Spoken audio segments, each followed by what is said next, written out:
Assalamualaikum warahmatullahi wabarakatuh. Selamat datang kembali di podcast Hidupkan Ilmu, kajian Ihya Al-Ghazali paragraf per paragraf.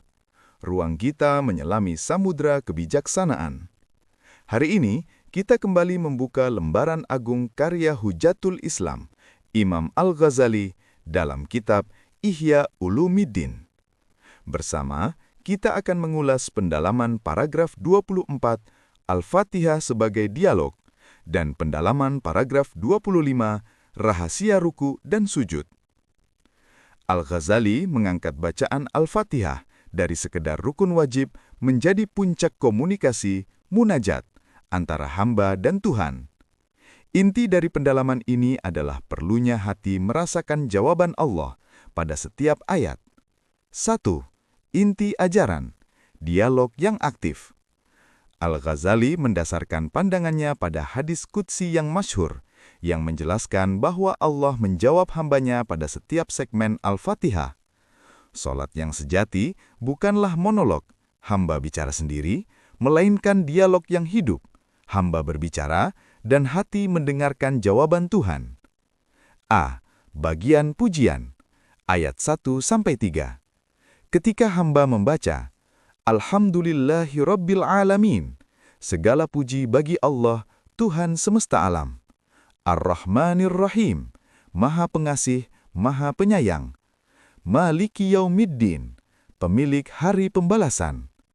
Hakikat batin, hati harus merasakan pengagungan, takzim, dan pengakuan ikrar bahwa segala kebesaran dan kekuasaan hanya milik Allah, baik di dunia maupun di akhirat. Hati mendengarkan jawaban Allah, hambaku memujiku, dan seterusnya. Bagian penyerahan, ayat 4. Ketika hamba membaca, Iyyaka na'budu wa iyyaka nasta'in, hanya Engkaulah yang kami sembah, dan hanya kepada Engkaulah kami memohon pertolongan. Hakikat batin, ini adalah puncak dari tauhid af'al, keesaan dalam perbuatan. Hati harus merasakan penyerahan total dan pengakuan kelemahan mutlak, iftikar, kepada Allah. Hati mengakui bahwa segala daya dan kekuatan hanya berasal dari Allah, dan hanya Dialah yang berhak menerima ibadah. 2. Puncak permintaan, jalan yang lurus. Setelah pujian dan penyerahan, barulah hamba mengajukan permohonan yang paling penting. Ihdinas siratal mustaqim, tunjukkanlah kami jalan yang lurus. Hakikat batin, permintaan ini adalah inti dan tujuan dari seluruh solat. Bukan sekedar jalan fisik. Siratal mustaqim, dalam pandangan Al-Ghazali, adalah jalan akidah yang benar, bebas dari bid'ah yang menyesatkan, jalan amal yang tulus, bebas dari ria dan maksiat, dan jalan spiritual menuju ma'rifah, pengenalan kepada Allah. Permohonan terpenting karena Ihya Ulumiddin fokus pada ilmu akhirat. Doa ini berarti permohonan agar Allah membimbing hati hamba menjauhi muhlikat dan menempuh munjiat. 3. Rahasia bacaan pelengkap.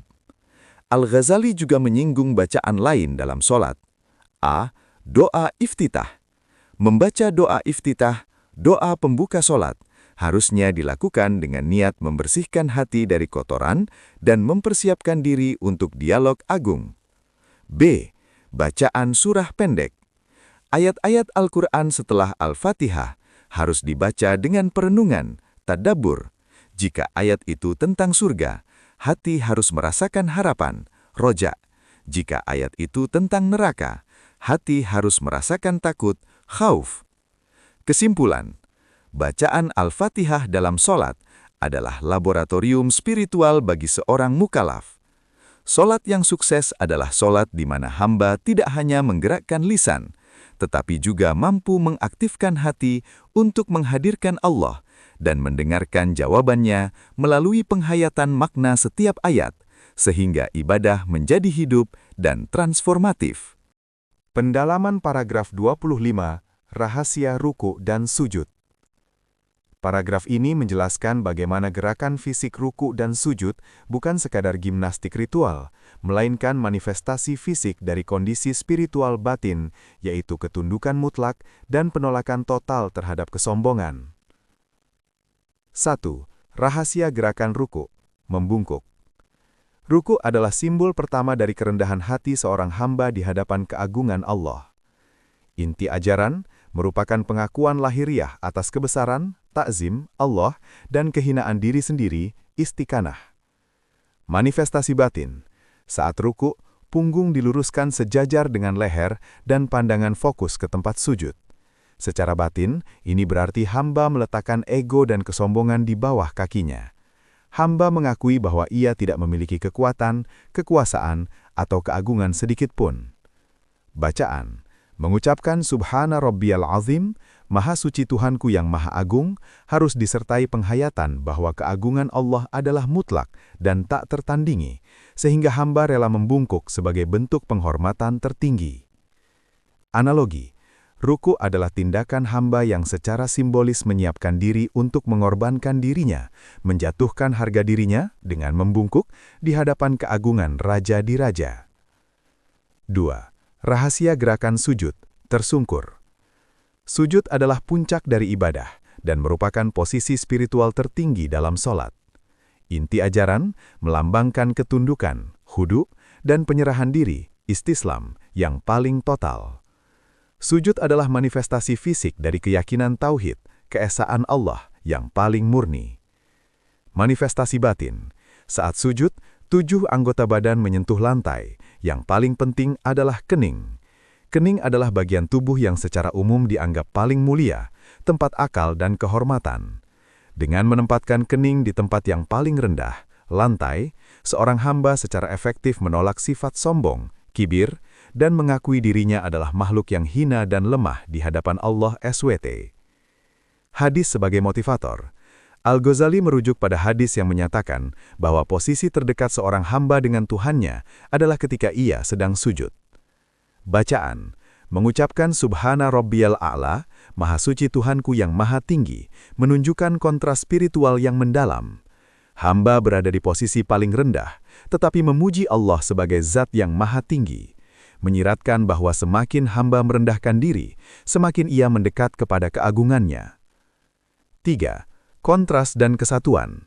Al-Ghazali menekankan bahwa ruku dan sujud adalah dua gerakan yang saling melengkapi dalam menghancurkan ego hamba. Ruku, pengakuan bahwa Allah lebih besar daripada aku. Sujud, pengakuan bahwa aku adalah debu yang hina di hadapan Allah. Salat yang memiliki ruh adalah salat di mana hamba merasakan kenikmatan dalam ketundukan dan kerendahan diri ini. Jika ruku dan sujud dilakukan tanpa penghayatan ini, ia hanya menjadi gerakan mekanis yang tidak menghapus dosa atau menumbuhkan ketakwaan. Pendalaman paragraf 26, Rahasia Salam dan Perpisahan. Paragraf 26 adalah penutup dari kitab Rahasia-Rahasia Salat. Ini membahas momen terakhir salat, yaitu salam atau taslim, dan bagaimana hati harus merespons peralihan dari dialog intim dengan Allah, munajat, kembali ke dunia luar. 1. Inti ajaran, mengakhiri dialog dan salam. Ucapan Assalamualaikum warahmatullah ke kanan dan ke kiri secara lahiriah adalah penanda berakhirnya sholat dan menghalalkan kembali perbuatan-perbuatan duniawi yang tadinya diharamkan oleh takbiratul ihram.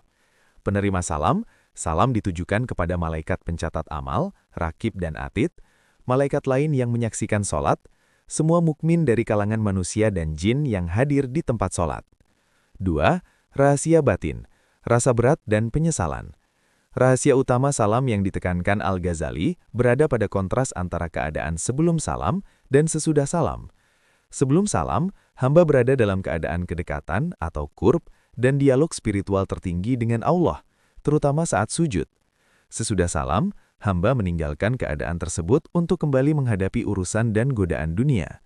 Penghayatan spiritual, hati seharusnya merasakan keberatan dan penyesalan karena harus mengakhiri kedekatan ilahi yang baru saja dinikmati.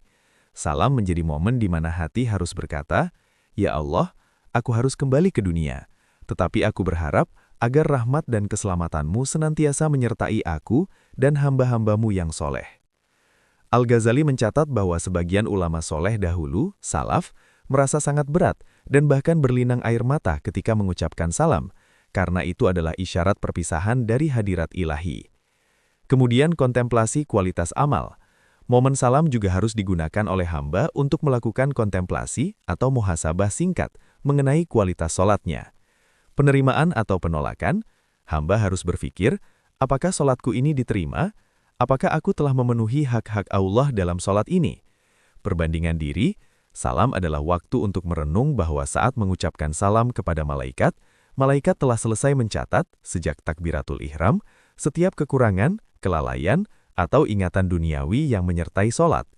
Hamba harus merendahkan diri dan memohon ampunan atas kelalaian tersebut, sambil berharap bahwa Allah menutupinya dengan rahmat-Nya. Kemudian dampak setelah sholat.